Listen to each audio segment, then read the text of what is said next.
Bismillahirrahmanirrahim. Assalamualaikum warahmatullahi taala wabarakatuh.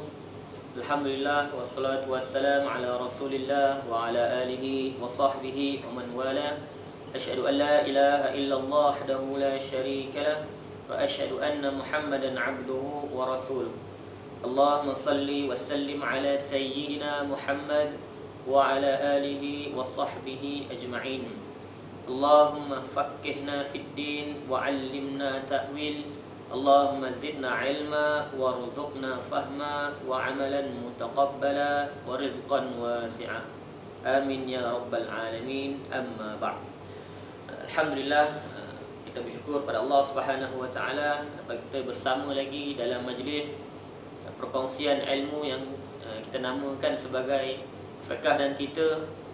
InsyaAllah pada sesi kali ini kita akan membincangkan berkaitan dengan rukun salat sambungan daripada sesi yang lepas, iaitu berkaitan rukun salat. Sesi yang lepas kita bincang iaitu rukun salat ada 13, terbahagi kepada 3, rukun qawli, fi'li dan qalbi.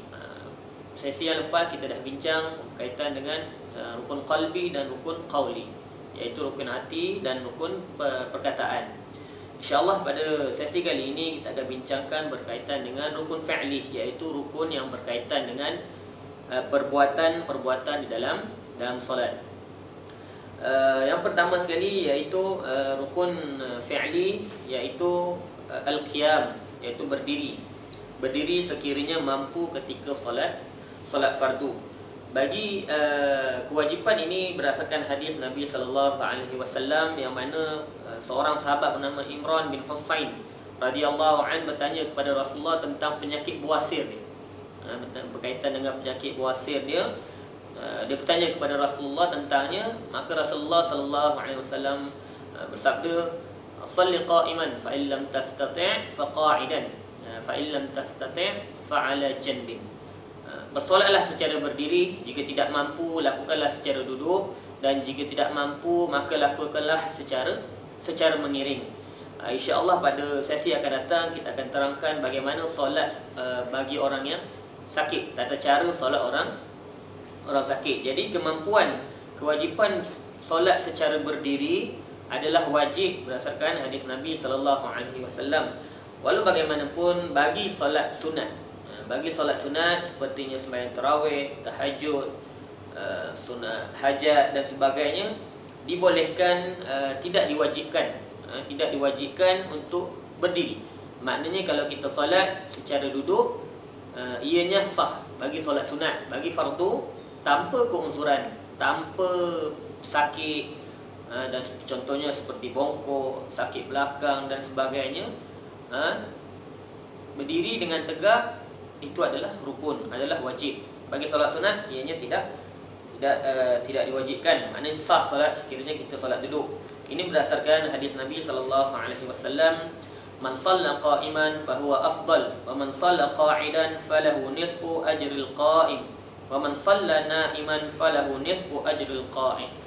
Siapa yang bersolat secara berdiri, ya itulah lebih yang afdal, itulah lebih baik. Siapa yang solat secara duduk, dia akan mendapat pahala separuh daripada pahala orang yang berdiri. Dan siapa yang solat secara mengiring, dia mendapat pahala separuh daripada orang yang duduk. Maknanya berdiri full, duduk separuh daripada berdiri itu, kemudian mengiring tu dapat separuh daripada solat duduk tadi tu. Maknanya pahala makin berkuranglah. Dari segi fiqh dia dibolehkan untuk solat sunat.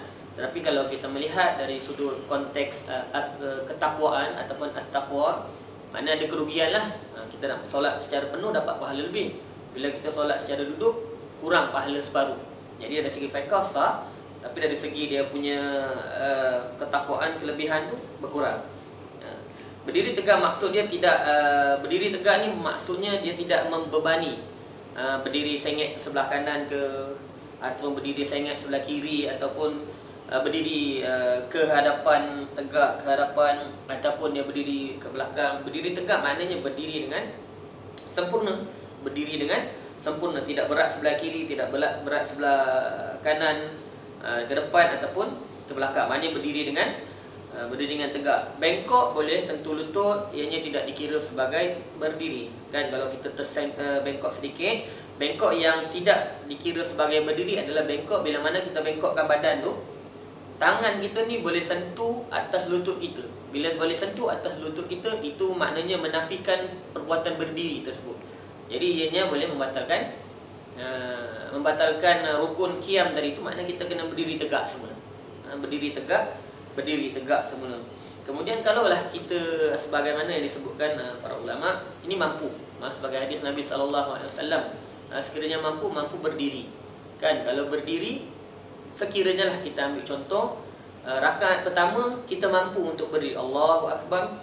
Tiba-tiba rakaat kedua, kaki kita terseliur contohnya, ataupun kaki terbengkak, ataupun kita tak larat nak berdiri. Maknanya rakaat kedua tu kita boleh duduk, solat secara duduk. Walaupun rakaat pertama tadi kita sembahyang berdiri, rakaat kedua kita tak mampu, kita boleh duduk. Rakaat ketiga tak mampu, boleh duduk. Rakaat keempat tak mampu, contohnya solat asar ataupun zuhur, tak mampu, kita boleh duduk. Begitu juga sebaliknya, bila kita dalam perjalanan nak ke masjid, contohnya solat berjemaah, kita tak larat, sakit, tak mampu untuk berdiri. Bila tak mampu berdiri, kita pun solat duduk. Bila rakaat ketiga tiba-tiba kita hilang rasa sakit, contohnya lah, mampu bagi kita tak ada rasa sakit, boleh berdiri. Makna wajib bagi kita rakaat ketiga dan keempat tadi tu dalam keadaan berdiri, kerana itu adalah rukun. Kan? Tak mampu daripada rakaat pertama, kedua tak mampu, tiba-tiba rakaat ketiga mampu, wajib berdiri. Sebaliknya jugalah, kalau rakaat pertama tadi mampu berdiri, tiba-tiba rakaat kedua, ketiga, keempat tak mampu, makna boleh solat secara duduk, sebab adanya uzur ataupun keuzuran yang dimaafkan, yang dibolehkan menjadi solat duduk. Kemudian jarak kaki, jarak kaki solat tak ada dalil spesifik sebenarnya berkaitan dengan jarak kaki kita tu. Ni kaki kita kan, adakah buka ataupun rapat ataupun buka sedikit. Maknanya secara spesifiknya tak ada dalil. Cara kita berdiri tu mengikut ijtihad para ulama, berdiri ini adalah mendatangkan kekhusyukan kita. Mengikut pandangan mazhab Hanafi, 4 jari. Iaitu kita melihat orang yang bermazhab Hanafi solat, kaki dia rapat sedikit. Kan? Selang di antara kaki dia tu 4 jari sahaja. Okey. Kemudian menurut pandangan mazhab Syafi'i, antara kaki dengan kaki kita tu sejengkal jarak. Satu kaki sejengkal. Sejengkal kaki kita satu kanan, kaki kiri kita tu sejengkal. Itu menurut mazhab Syafi'i. Manakala menurut mazhab Maliki dan Hambali, ikut kesesuaian kita, dan mengikut kesesuaian badan kita lah. Kemudian Syekh Atiyah Saqar, seorang ulama Al-Azhar, dia ada ketua lajnah fatwa Al-Azhar, mentarjihkan bahawa boleh mengikut kesesuaian yang sesuai berdasarkan saiz badan kita ni. Kan, kalau bayangkan kalau badan kita jenis badan yang besar, kita nak solat secara sejengkal sahaja, kaki tu mungkin dari segi solat tu kita tak stabil. Bila tak stabil, maknanya mengganggu kekhusyukan kita. Kan? Jadi Syekh Atiyah Saqar kata mengikut kesesuaian kesesuaian badan kita. Kan? Bahasa mudahnya, kalau badan kita besar, mungkin kita akan buka besar sedikit. Begitu juga dalam mazhab Maliki dan Hambali mengatakan sedemikian. Rukun seterusnya, iaitu rukun perbuatan ataupun rukun fi'li seterusnya adalah rukuk. Iaitu rukuk yang mana sekurang-kurang rukuk pada syarat ialah membongkokkan sekadar badan kita tu, tangan kita ni boleh bercecah dekat di atas lutut kita. Manakala rukuk yang sempurna, kalau kita tengok sebagaimana yang ditunjukkan oleh Nabi SAW, summa hasara zahrahu, maknanya badan Nabi rukuk tu tegak. Kalau kita buat draw length dia tu, dia macam 90 darjah lah, 90 darjah. Itu rukuk yang lebih sempurna. Tapi dari segi syarat, rukuk yang diterima ialah rukuk yang mana badan kita bongkok, tangan kita ni boleh sampai terletak di atas lutut. Itu dari segi sahnya solat. Ini berdasarkan dalil rukuk, iaitu firman Allah Subhanahu wa taala, ya ayyuhallazina amanu ruk'u wasjudu.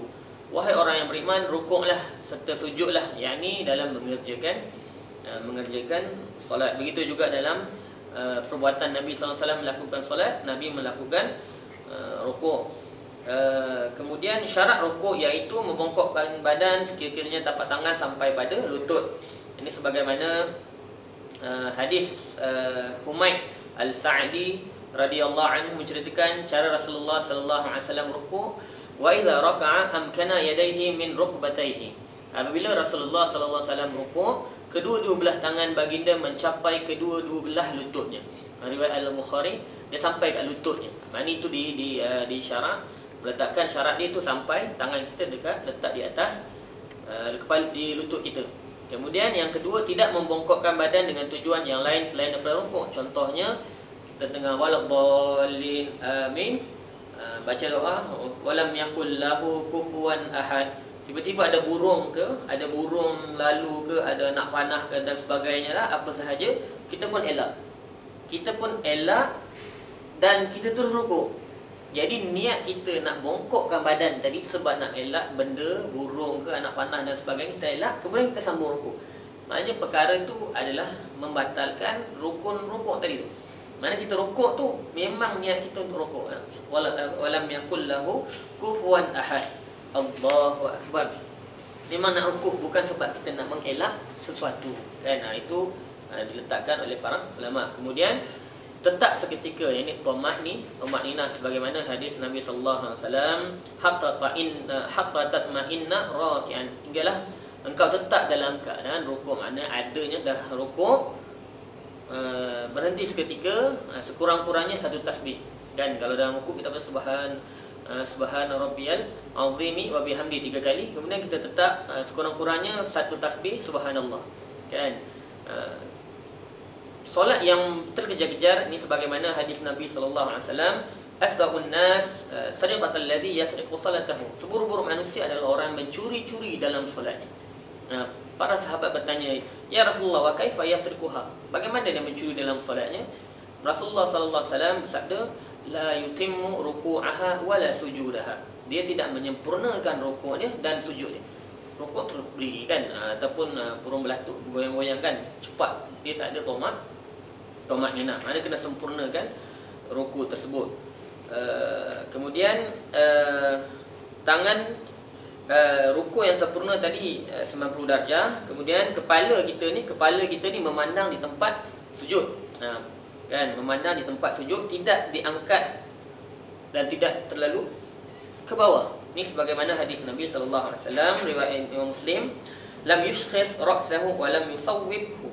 Nabi tidak angkat kepala dia, Nabi tidak terlalu tunduk kepala Nabi, walakinna baina zalik, di antara keduanya itulah. Nanti kita akan tunjukkan insya-Allah. Kemudian jari kita letak atas lutut tu, kita merenggangkan sedikit, tidak rapat. Dia berbeza dengan kita sujud. Ini berdasarkan hadis Abu Daud, riwayat Abu Daud, farraja baina asabi'ahu. Nabi membukakan idza raka'ah, apabila Nabi rukuk, Nabi membukakan sedikit tangan Nabi sallallahu alaihi wasallam. Apabila Nabi sujud, idza sajada dhamma asabi'ahu. Nabi membuka, menghimpunkan atau merapatkan tangan Nabi sallallahu alaihi wasallam. Dan tamakninah tu adalah berhenti seketika tadi tu. Nabi sallallahu alaihi wasallam, ulama menyatakan sehingga 20 tasbih Nabi sallallahu alaihi wasallam tamakninah, berhenti seketika. Kemudian rukun seterusnya itu i'tidal selepas rukuk. Ini berdasarkan hadis Nabi sallallahu alaihi wasallam, kana idza rafa'a ra'sahu min ar-ruku' lam yasjud hatta yastawiya qa'iman. Sehinggalah Nabi berdiri Nabi tak sujud sehinggalah Nabi sallallahu alaihi wasallam berdiri dengan sempurna. Adalah berdiri dengan mengucapkan sami Allahu liman hamidah. Tidak bertujuan, sama juga tadi macam rukuk, tidak bertujuan lain, bukan sebab kita rukuk kita nak tidak sebab sakit pinggang Allah terus berdiri. I'tidal. Jadi bukan disebabkan tu, memang kita niat nak i'tidal. Kemudian tamakninah tadi tu satu tasbih. Kemudian tidak berdiri dalam keadaan rukuk tu, i'tidal tidak terlalu lama. Kan, tidak melebihi daripada bacaan Fatihah. Ini menurut pandangan mazhab Syafi'i, tidak lebih daripada Fatihah, kerana i'tidal adalah rukun pendek. Begitu juga dalam bacaan i'tidal sebahagian para sahabat lama Rasulullah sallallahu alaihi wasallam bila mana bangkit daripada rukuk kepada i'tidal, seorang sahabat mengatakan bacaan dia hamdan samiallahu liman hamidah rabbana lakal hamd hamdan katsiran tayyiban mubarakan fi, ditambah hamdan katsiran tayyiban mubarakan fi. Selesai solat, Nabi SAW tanya, mana yang mutakallim? Siapa yang bercakap tadi? Seorang sahabat kata, qala ana, saya yang berkata. Nabi kata, ra'aitu, aku melihat ada 30 lebih daripada 30 malaikat berebut hendak menuliskan kebaikan tersebut. Ini riwayat yang hadis yang diriwayatkan dalam kitab Sahih Muslim. Jadi hamdan thayyiban mubarakan fi. Begitu juga ada hadis Nabi SAW yang lain, bacaan-bacaan dalam i'tidal, milul ard wa milul samawat wa milul ard. Kan ada lagi lah bacaan-bacaan yang lain ketika i'tidal. Apabila kita nak sujud, nak rukuk, kita angkat takbir. Idza kabbara lirruku', Nabi akan Allahu Akbar, kemudian Nabi rukuk. Kemudian apabila Nabi bangkit daripada rukuk i'tidal, Nabi angkat tangan. Ini berdasarkan hadis. Wa idza rafa'a ra'sahu minar ruku', dan Nabi juga angkat takbir ketika angkat kepala daripada rukuk tadi tu semasa i'tidal. Syarat seterusnya iaitu sujud. Rukun fi'li seterusnya adalah sujud, iaitu rukun sujud. Ulama meletakkan beberapa syarat dalam mazhab Syafi'i. Pertama, menyentuh tempat sujud dengan dahi yang terdedah. Dahi yang terdedah tidak terlindung daripada pakaian yang kita pakai. Contohnya kita punya telepung, kita punya jubah dan sebagainya lah, ataupun rida yang kita letakkan dekat kita punya bahu. Yang kedua, melakukan sujud dengan 7 anggota badan. Ini berdasarkan hadis Nabi SAW. Umirtu an asjuda ala 7 a'zumin ala al-jahbati wa asyara biyadihi ala anfihi wal yadain wal rukbatain wa atrafil qadamain. Maknanya apabila Nabi mengajarkan 7 anggota sujud, dahi, kemudian Nabi isyaratkan kat hidung. Maknanya dekat sini kita kena meletakkan dahi kita tu sempurna, sujud yang sempurna. Imam Syafi'i, mazhab Syafi'i, dia tidak meletakkan hidung sebagai syarat wajib. Maknanya dia kesempurnaan sujud adalah dengan tersentuhnya dahi kita ni dengan hidung kita. Itu kesempurnaan. Kemudian kedua tangan, kemudian kedua lutut, kemudian kedua kaki kita, jari kita tu, kedua-dua belah kaki, ujung lutut dan ujung kedua-dua belah kaki. Kemudian tidak wajib mendedahkan semua anggota tersebut. Maknanya tak perlulah lutut kita ada keluar, ada kain terhalang, tak apa. Tangan kita tak apa, kaki kita tak apa. Cumanya dahi sahaja tidak boleh tertutup daripada, terhalang daripada pakaian. Pakaian yang ada di bawah tak apa. Yang ini maksudkan pakaian yang bersamaan dengan kita. Contoh kita punya telepung, kita punya ridak, kita punya jubah, contoh terhalang dan sebagainya lah. Itu menafikan sujud tersebut. Kemudian bahagian anggota punggung hendaklah terangkat lebih tinggi seberapa yang boleh daripada kepala. Maknanya tidak rata, dia lebih tinggi daripada kepala kita diangkat. Kemudian tidak bertujuan yang lain, sama seperti tadi, tidak rukuk dan sujud tu sebab benda lain. Kemudian keenam, menekankan dahi di tempat sujud sehingga sekiranya kapas atau seumpamanya diletakkan di bawah dahi tertindih. Maknanya kita menekan kepala kita tu apabila kita nak sujud. Kemudian tetap seketika semasa sujud, sekurang-kurangnya sekadar sekali tasbih. Maknanya adanya tomak nina. Kemudian menjadi perbahasan ulama, adakah apabila kita i'tidal nak kita sujud tu, adakah perlu tangan dulu jatuh ke ataupun lutut jatuh dulu? Ini menjadi khilaf para ulama. Sebagian riwayat dalam riwayat Abu Daud kata hadis Nabi SAW, kaki lutut dulu jatuh, kemudian baru tangan, kemudian baru dahi, baru hidung. Kemudian ada juga hadis dalam riwayat Abu Daud tadi mengatakan tangan Nabi terlebih dahulu jatuh, kemudian barulah lutut. Ini menjadi khilaf, menjadi perbezaan pandangan di kalangan para ulama. Syekh Shu'aib Arnaud ataupun seorang ulama muhaddis, seorang ulama hadis daripada bumi Syria, daripada Jordan, dia mentahqiqkan kitab Zadul Ma'ad karangan Ibnu Qayyim, yang mana Ibnu Qayyim menyatakan lutut riwayat yang lutut terlebih dahulu jatuh adalah lebih kuat, lebih bertepatan dengan hadis Nabi sallallahu alaihi wasallam. Hadis yang mengatakan janganlah kamu turun iza sajada ahadukum, apabila kamu nak sujud, fala yabruku kama yabrukul ba'ir, janganlah kamu turun seperti mana turunnya unta. Kan, unta, turunnya unta. Kalau kita melihat sebagaimana Ibnu Qayyim mengatakan hadis ni bertepatan dengan turunnya unta. Kalau kita tengok unta, bila unta nak turun, dia akan turun dengan kaki depan dulu, kemudian barulah kaki belakang. Kan?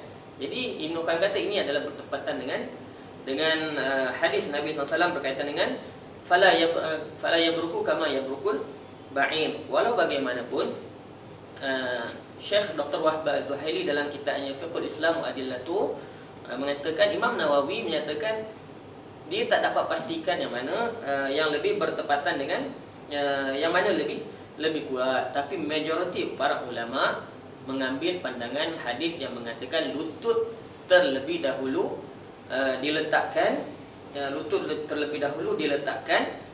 dan ianya adalah sunnah, dan majoriti mazhab mengambil pandangan tersebut.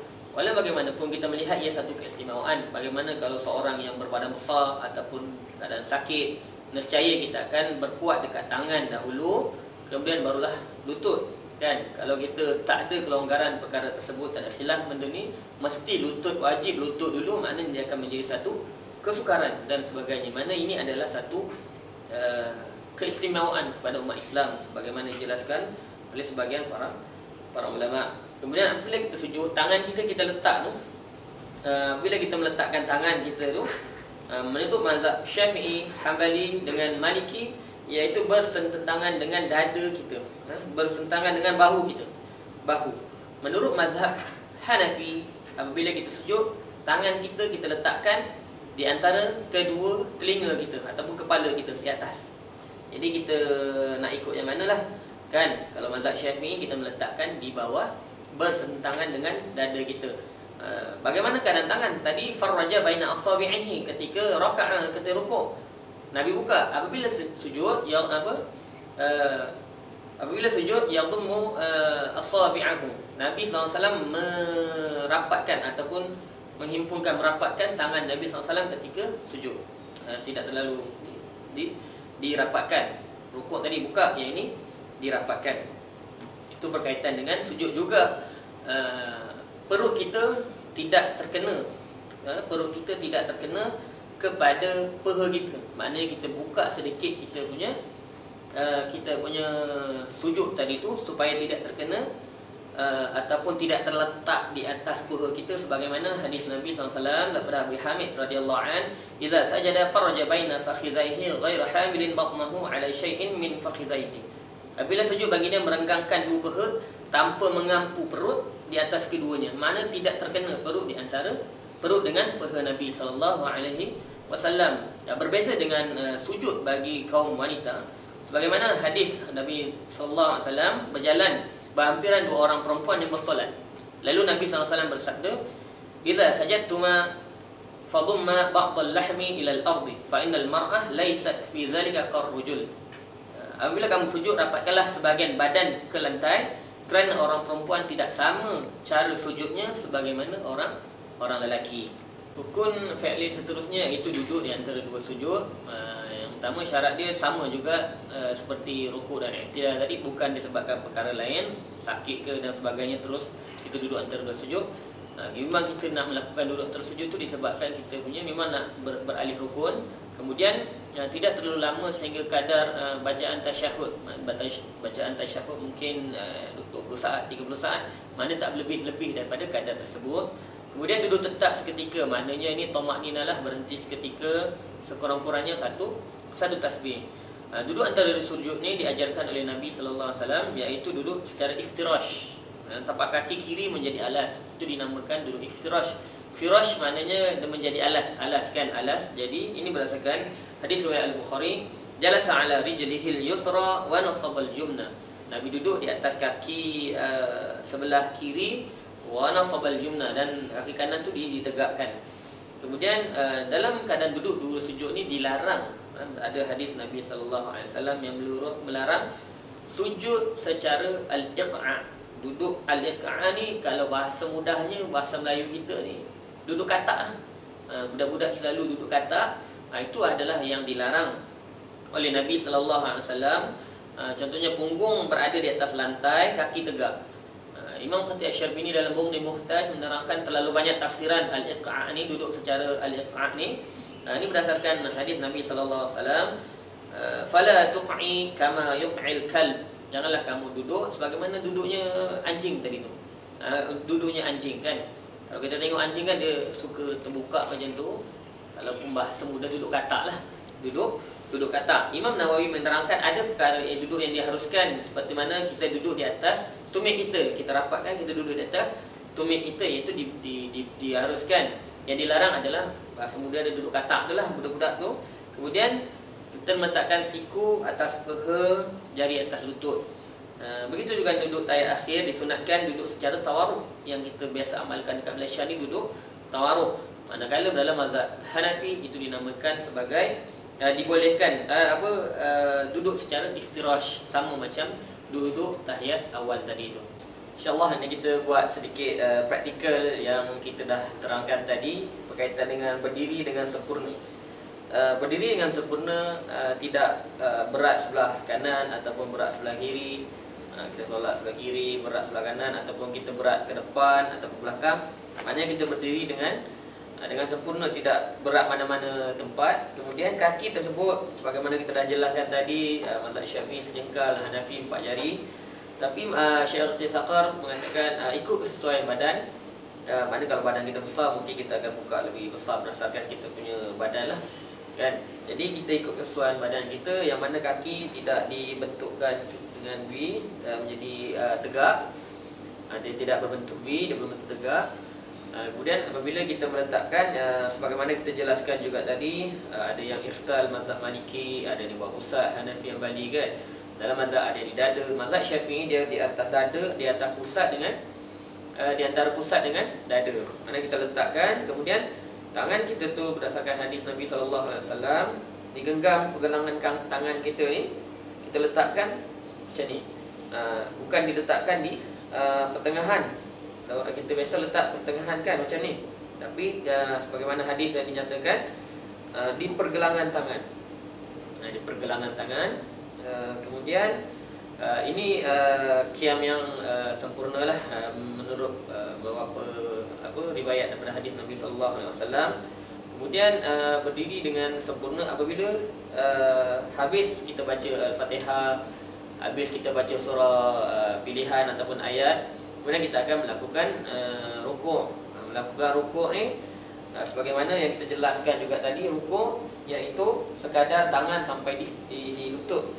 Sampai di lutut. Maknanya kalau letak kat sini tidak dikira sebagai lutut lah. Maknanya dia bukan perbuatan rukuk kan. Jadi dia kena atas lutut, atas paha tak, ataupun tidak sempurna di betis. Maknanya kita terlalu ke bawah.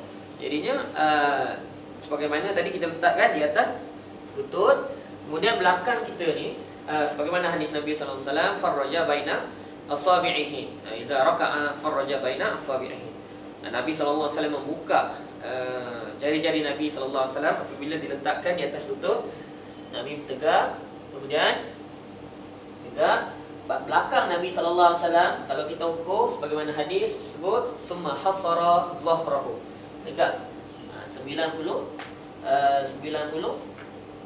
darjah lah. Kalau kita buat draw dia tu, dia 90 darjah lah dia punya rata dia tu kan. Kemudian kepala Nabi sallallahu alaihi wasallam, Nabi tidak terlalu menundukkan, tidak terlalu mengangkat kepala tersebut sebagaimana hadis Nabi sallallahu alaihi wasallam, lam yushkhis ra'sahu wa lam yusawwibhu walakin baina zalik. Baina zalik ni di antara tidak tinggi, tidak terlalu rendah, tegak, mata memandang ke tempat sujud.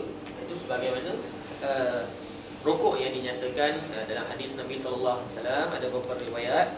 Kemudian apabila Nabi sallallahu alaihi wasallam kembali rukuk, kan, kembali rukuk, daripada rukuk kembali kepada iktidal. Nabi berdiri, Nabi kabbara lirrukuk. Apabila Nabi nak sujud, Nabi akan takbir, Allahu akbar, rukuk. Apabila Nabi nak i'tidal, Nabi pun bertakbir, kan? Sami'allahu liman hamidah, Nabi mengangkat takbir, kan? Takbir pun kita dah jelas pada sesi yang lepas. Takbir dekat di antara telinga ataupun hazwa mankibahi, berhadapan ataupun berhadapan dengan bahu. Yang itu kita dah jelaskan, makna kita berdiri dengan tegak, berdiri dengan tegak i'tidal tanpa ada niat lain lah. Memang kita nak berdiri secara berdiri untuk i'tidal, dan ada tamakninah, kan berhenti seketika, kadar satu tasbih tadi yang kita dah nyatakan. Seterusnya apabila kita nak sujud, sebagaimana kita nyatakan, terdapat dua riwayat, bagaimanapun ditarjihkan pandangan Syekh Atiyah Saqar mengatakan lutut terlebih dahulu. Begitu juga majoriti para ulama mengatakan lutut terlebih dahulu.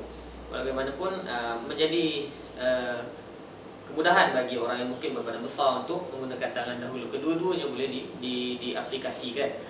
Walaupun majoriti ulama dalam mazhab Syafi'i mengatakan lutut terlebih dahulu. Kita nak sujud, lutut yang pertama, yang kedua tangan, yang ketiga dahi, dan yang keempat adalah hidung. Ada 1, 2, 3, 4. Apabila kita bangun kepala, tangan, kemudian lutut. Ini menurut dalam pandangan mazhab Syafi'i. Boleh juga menggunakan tangan bagi orang yang mungkin ada masalah nak sakit lutut, kan, kena turun tangan dulu pun dia boleh. Kemudian apabila rukuk, apabila sujud, sebagaimana hadis Nabi SAW, dhamma as-sabi'ahu, Nabi SAW merapatkan jari Rasulullah SAW, rapatkan. Berbeza dengan rukuk dibuka sedikit, sujud dirapatkan. Kemudian perut kita ni tidak terkena peha. Maksudnya kita bahagian belakang kita ni tinggi sedikit daripada kepala, kan? Jadi tidak terkena, perut kita terkena peha. Kemudian tangan tu meletakkan bila bertentangan dengan dada. Ini menurut pandangan mazhab Hanafi, menurut pandangan mazhab Maliki, Syafi'i dengan Hanbali, bertentangan dengan bahu kita. Telinga bila kita sujud, kita letak di antara kepala kita atau telinga ni, menurut pandangan mazhab Hanafi. Mana kita boleh guna sama kat sini ataupun dekat sini lah. Itu berkaitan dengan sujud. Kemudian kita tengok apabila Nabi SAW bagaimana duduk antara dua sujud. Untuk belakang, duduk antara dua sujud. Bagaimana yang kita bacakan hadis Nabi SAW, jalasa ala rijhil yusra. Nabi duduk ada di atas kaki kiri Nabi SAW, wa nasabal yumna, dan kaki sebelah kanan ditegakkan. Ini cara ataupun dinamakan duduk iftirash. Duduk untuk tayat akhir yang kita laksanakan majoriti kita, iaitu tawarruk. Ini menurut dalam mazhab Syafi'i. Walau bagaimanapun, menurut pandangan mazhab Hanafi, dia duduk iftirash boleh, kan? Duduk yang tawarruk ni mungkin ini disunatkan saja bagi orang yang berbadan besar ataupun berat, kan, nak duduk macam ni tak boleh. Dia boleh duduk secara iftirash. Yang dilarang dalam hadis Nabi SAW, pada tuq'i kama yuq'il kalbu, iaitu duduk katak lah kalau istilah dia kita. Yang kita duduk seperti macam ini, kita tak boleh nak sampai, kan. Kalau budak-budak dia akan sampai, kan, kat sini dia terbuka. Duduk sebegini di atas kedua kaki di atas tumit kita ni, dinyatakan oleh Imam Nawawi ianya dibolehkan. Walaupun menurut pandangan para ulama, duduk yang dilarang oleh Nabi SAW berbanyak tafsiran. Imam Nawawi mengatakan ada dua, dibolehkan dan tidak dibolehkan. Jadi insyaAllah itu sahaja untuk kita praktikkan atau praktikal serba sedikit berkaitan dengan cara perbuatan ataupun rukun perbuatan dalam solat kita. InsyaAllah semoga memberi manfaat kepada semua. Dan insyaAllah dalam sifat solat Nabi SAW ni mungkin ada sedikit berbeza, sebab terdapat banyak riwayat seperti bagaimana letak tangan ada di bawah, ada dada, ada lepas, kan. Terdapat banyak hadis Nabi SAW. Yang pentingnya kita melaksanakan solat. Bukan kita nak gaduh, letak kat sini betul, letak kat sini betul, letak kat sini betul kan.